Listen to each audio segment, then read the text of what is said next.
Welcome back. A post-RBC, post-playoff edition of Putting for Dough. So we appreciate you rolling with us here on the OddsShopper Golf Channel. You know, we only ask two things, really. We want you to subscribe, part of this ever-growing community here, specifically for golf, and also hit that thumbs up button. That helps. At JazzRazDFS is Ben on Twitter. I'm at Shander Show. And playoffs. I have a feeling the man who won, or at least I am going to bring him up in regards to the Zurich. But let's look back, Ben, at the RBC, because I can't imagine this will be the only time Matthew Fitzpatrick will be brought up today. No, credit to Fitzy. You know, he's a guy, he's got a U.S. Open, so we know he can do it. But at the same time, he hasn't been a prolific winner on the PGA Tour. He loves that tournament. People have always talked about for years, like, you know, that he's made for that tournament, and he won that tournament. It was a weird, wacky finish. I thought he was going to lose multiple times. And then he hit an all-time, a legitimate top-end shot of the year with that iron in the playoffs. So congrats to Fitzy. It was a stacked board. And it just proves that the whole, we talked about Spieth being exhausted. Looked pretty damn good. So these guys can obviously still push it when they need to in a loaded field. Seems like Fitzpatrick's going to have some sort of defining shot associated with every big win. Now, the major, the shot out of the bunker, but exactly. But as you referenced, just this amazing, and it's not a putt, right? It's like this ridiculous strike that you see that's going to carry. And yeah, it was awesome to see that, especially because you had a couple of other things. Look, the fact that Jon Rahm even showed up after what he accomplished was amazing. He was near dead, or at least as far as relatively speaking, on Saturday. And then you see this surge. It was nice to see overall, I think. I was a little disappointed. Look, I can't be coming down. I'm not going to yell and scream that Scottie Scheffler fell out of contention on Sunday. But I think when we talk about a guy like Scottie Scheffler, Ben, as one, if not the best golfer in the world alongside Jon Rahm, when you have days like that, you kind of have to bring it up. Yeah, I mean, listen, he's had opportunities. His putter has let him down. It's still, we find this out with all these guys. It's incredibly difficult to consistently win on the PGA Tour. I don't care how well you're playing. There's just too many guys. Fitzy and Xander, who I was rooting for in my outright card. And then there's just a million other, like the Rickies of the world who are not winning, but they're all playing pretty good golf. So honestly, my biggest takeaway with Rahm was he was incredible in the booth. He was so good on the commentary. God, he's on an all-time heater, because everything he's doing from the play on the course to the commentating has been A++ lately. Well, how about that impromptu joke with Zach Ertz involved on the text that he got? Yeah, he's just rolling right now. The guy's in the zone. This is a guy. Now look, we just talked about the two individuals. I couldn't tell you, I couldn't quote 5 words that Scottie Scheffler ever said, except thank you very much, probably, right? Meanwhile, Rahm is a wordsmith, and he's got a ton of personality, and that's all. I think that goes a mile in this game, because it's so easy to be exceptionally good and not say anything. I mean, look, Tiger wasn't out there being like, yeah, what's up, everybody? Nobody is that way, and Rahm is just the golf version of that with a lot of personality. Certainly is embraced where I think golf needs to go, which is more access, more insight. He's not the only one. Max Homa's been unbelievable with that. Rory, even though Rory's, obviously $3 million he lost. Yeah, three. I think he'll be all right. But you know what? Yeah, but it's the shame of it. Like the fact, come on. I'm a big Rory guy, but there's no defending that. I hear you. But the nice thing, I'll be honest, it was great golf. It was fantastic. But after the Masters, there was a hangover effect, and that's why I'm so happy about what we're talking about today, because this feels new. This is like match play. Yeah. This is a one of one, and I need that. I didn't want to talk about just another field of 150 golfers playing a course. We get a treat this week.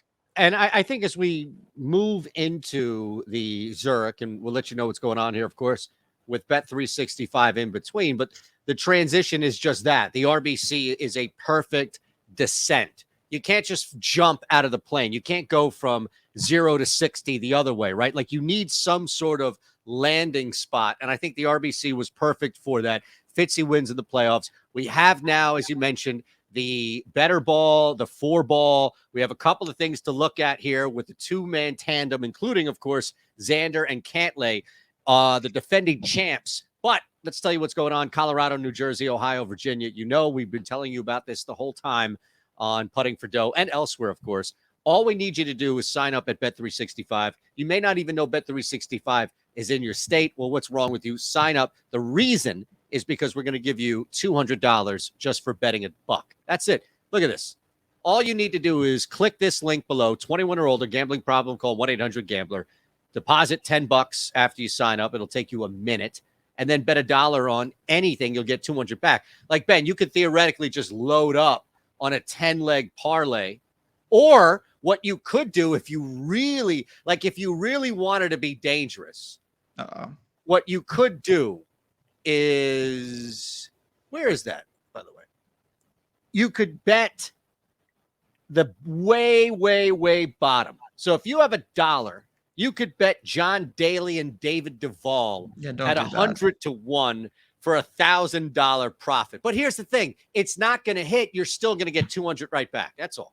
That's all. Yeah. I mean, there's almost no way you could screw this up. That might be the only way by doing that. But Stadler and Ogilvy would be that also might be a bad idea. But listen, anytime you're going to get a couple $100 for simply putting in 10 and betting 1, what can you say? What can you say? It's as simple as that. So shout out to them, and shout out as always. We're on the brand new OddsShopper Golf channel here. If you're finding us for the first time, if you've been checking out OddsShopper and now you've stumbled here, be part of this channel, golf only. That's how we roll. Look at these odds. Yeah, I mean, look, this is ridiculous. Let's set the scene here. First off, there are about 80 freaking groups. Actually, I think they're like 82, right, to be specific, something like that. This is absurd. Just looking through this, no wonder why John Daly and Ogilvy and these other guys here at the way bottom. But, I mean, you're going to go dizzy just looking at all of these different names. So we're going to get to long shot, or how you could even play a long shot. But Ben's right. You have to start at the top, but we also have to start like at the top. And that's what is the Zurich Classic. It's an alternating 2-man squad here. You've got best ball, you've got 4-ball, you've got groups that you can look at and say, maybe one guy is the better golfer, the more consistent golfer. The other guy's a risk taker. So there are a couple different ways you can play this. But as you mentioned, and I'll just reiterate to bring you in back to this whole thing, Ben, as we began, it's such a departure from the norm on tour. Certainly a departure. It's a freak event in a good way. You're just bizarro situations. Sometimes you're playing with a partner in the sense of alternate shot. Other times you're able to go crazy aggressive because your partner, your shot may not count. So it's just right. Yeah, exactly. So to me, the most fascinating part of Zurich is discussing the age-old question of like, would you rather have two guys that are similar games, or would you rather have like a bomber with an elite putter who now combines into this like one super golfer? Right.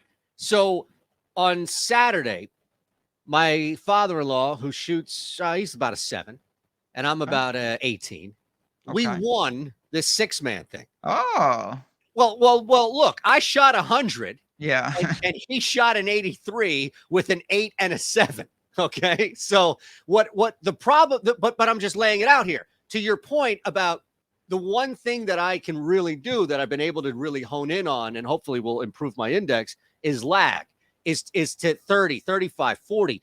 I can be aggressive. So there were a couple of holes where it was like, dude, I'm shooting $140 if I'm playing golf that way, but it worked. And I was able to win two big holes that he missed. Now you look at the PGA and you look at all this at the top, you're going to find, I think, less of a gap outside of maybe one grouping that I'd point to. But when you start to get to that mid-range, maybe even that bottom, that's when you really can identify if it's a bomber, if it's a guy who strikes, if it's a putter. But there's also somebody on the other side who probably is a major risk taker and is probably like violently awful at times.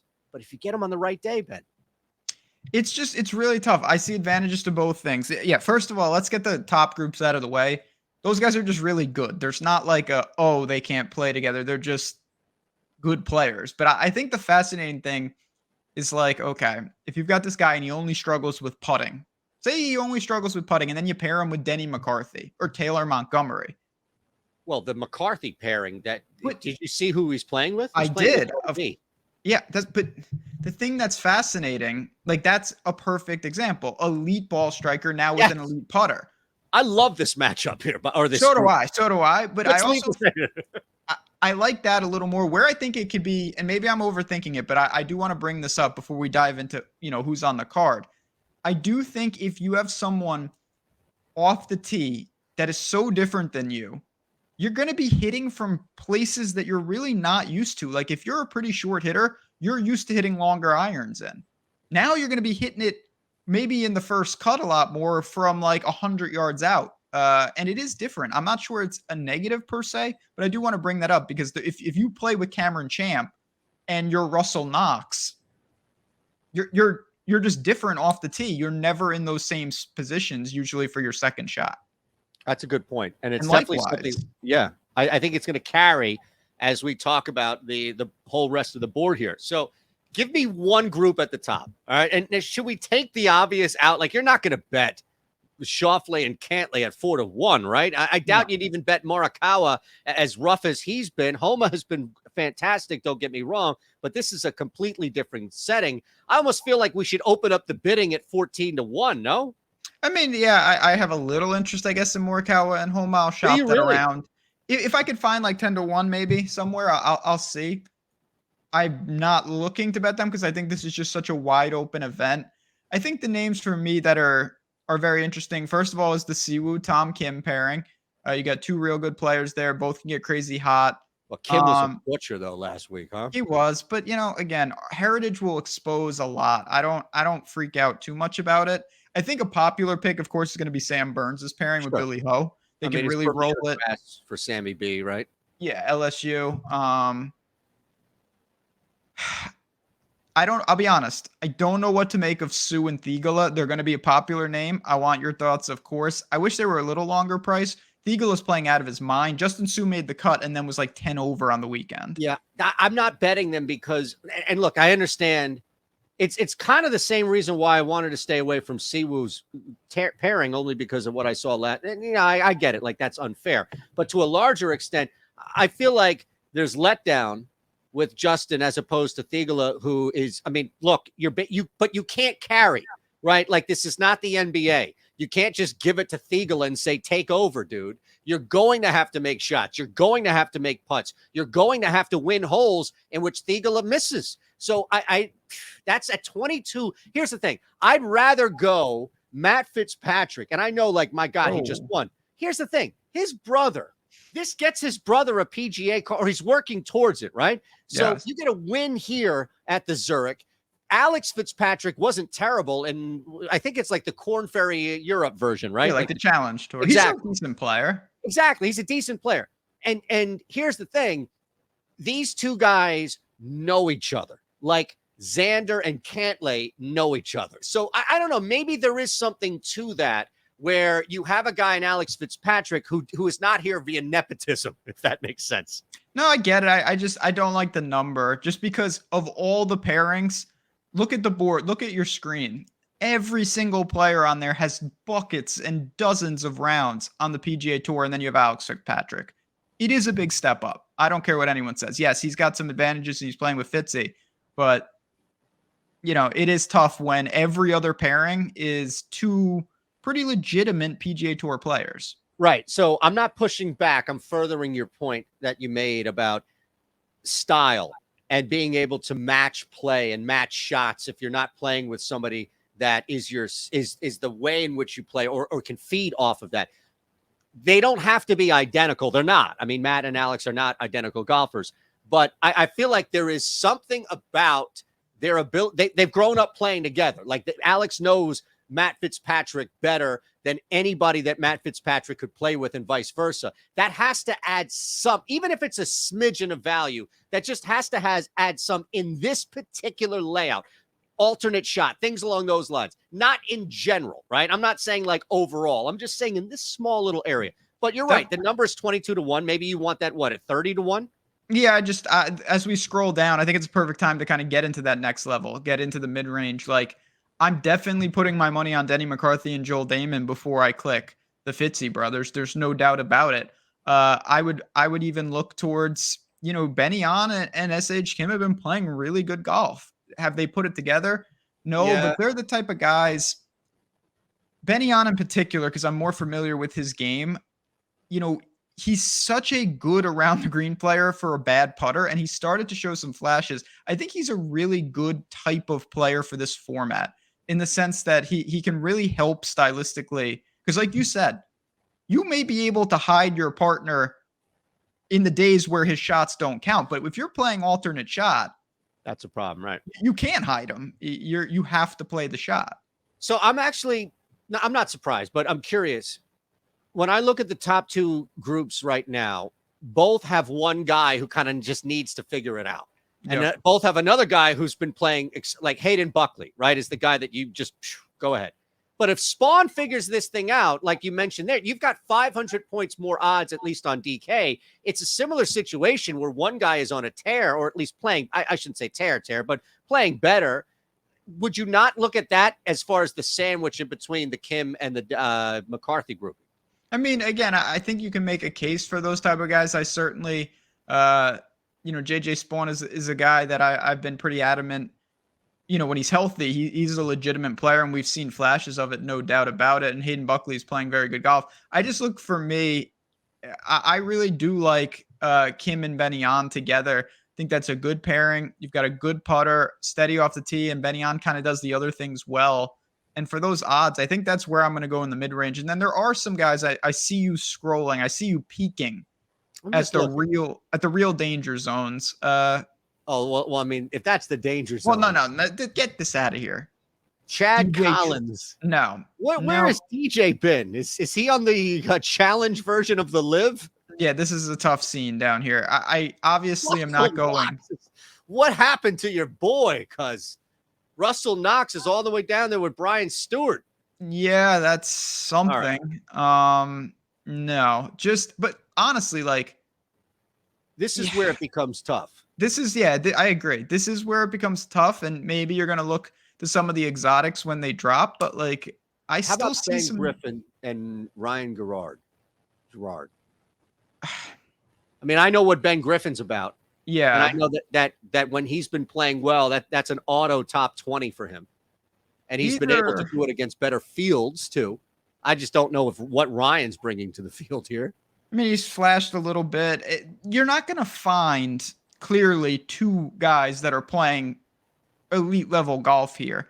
You're just not in this range. Now, to me, Aaron Ryan, David Lipsky is just talent-wise maybe the best bang for your buck in the range that you were just looking at. I mean, seeing them in this like 65-1 range, to me is just a little too much. These are guys that have experience in Europe. Aaron Rye's playing good golf. Lipsky has shown he can get it going. So that's probably the two names I gravitated towards in this range. Was there? Don't say EVR. No, I'm staying away from those guys. By the way, I mean, Rye was, I don't know what the hell happened. I don't either, but he flashed a little. It just was so disappointing. And Lipsky never showed up. Now, granted, it's different. I get it. You're playing match play here, or your best ball. There's some areas to that. No, I think at this point for me, I'm going to look at an opportunity for one guy to do enough to carry those 2 days and hope that maybe, like looking at two guys here in maybe Pendrith and Fratelli who can do enough, right? Did you see Fratelli? Well, Fratelli is he okay? Is he cooked? So Fratelli, I assume that he's hurt. Only in the sense Fratelli was how bad he's been playing. He was 20 over. Yeah. 20 over. Yeah. And he had many holes to go and then he withdrew. I'm confused. Look, when you go and match play like you're doing here at Zurich, tandems and group, different stuff. Maybe he was just working on stuff. Maybe. Right? Who cares about that other tournament? This is the big thing that matters. Okay, the Zurich. I mean, I will say there's absolutely something to be said about having a partner. And like if you don't have your the best parts of your game firing, there's a chance that your partner can mask it, particularly on the days where if his shots are falling, yours don't even matter. So I get that, but we're talking about outrights. Like, I don't know if these type of players have enough when it gets to alternate shot to beat pairings like Cantlay and Scheffler and Homa and Morikawa, guys that have Ryder Cup experience, guys that know what they're doing in these type of formats. That goes a long way. President's Cup experience, Ryder Cup experience. That's real. That's a real thing here. I'm sorry. So what was the number on that? For what? For Telly was 100-1. I was just saying I don't see that. No, I know. I thought you had another one too. I was more saying I think when we look at this, I get what you were saying there. I didn't mean. I'm sorry. No, not at all. I was just saying I think this is where I cut it off for outrights. Some of these guys could play well. They could hit a top 10. I can't believe that they're going to overtake teams that at the top have Ryder Cup or President's Cup experience. That's a big ask. Yeah, and that's, again, what we'll remind you about is as exotics, things come out there where you can bet more throughout. Make sure that you pay attention. You can hit us up on Twitter.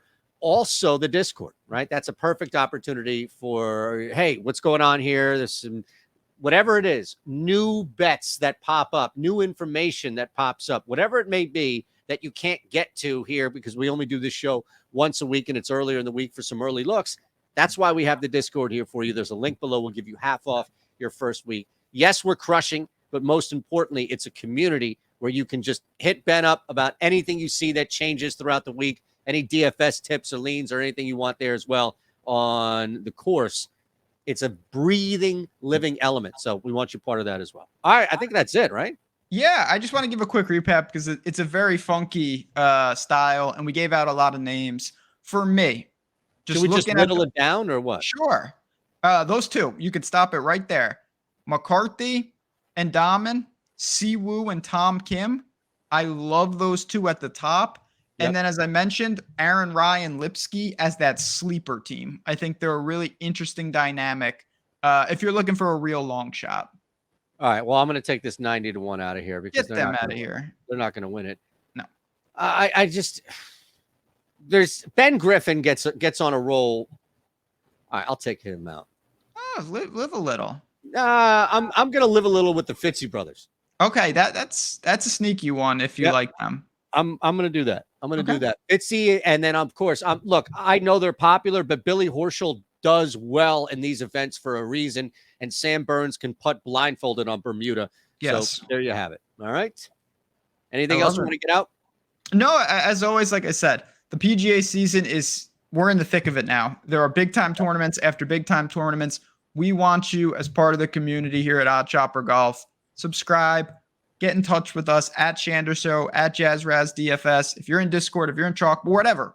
We're all part of the same community here, just a lot of different ways, and it's going to be fun. I'm actually really excited to watch this type of golf. Take a breather. Soon enough, we'll be talking PGA Championships, sir.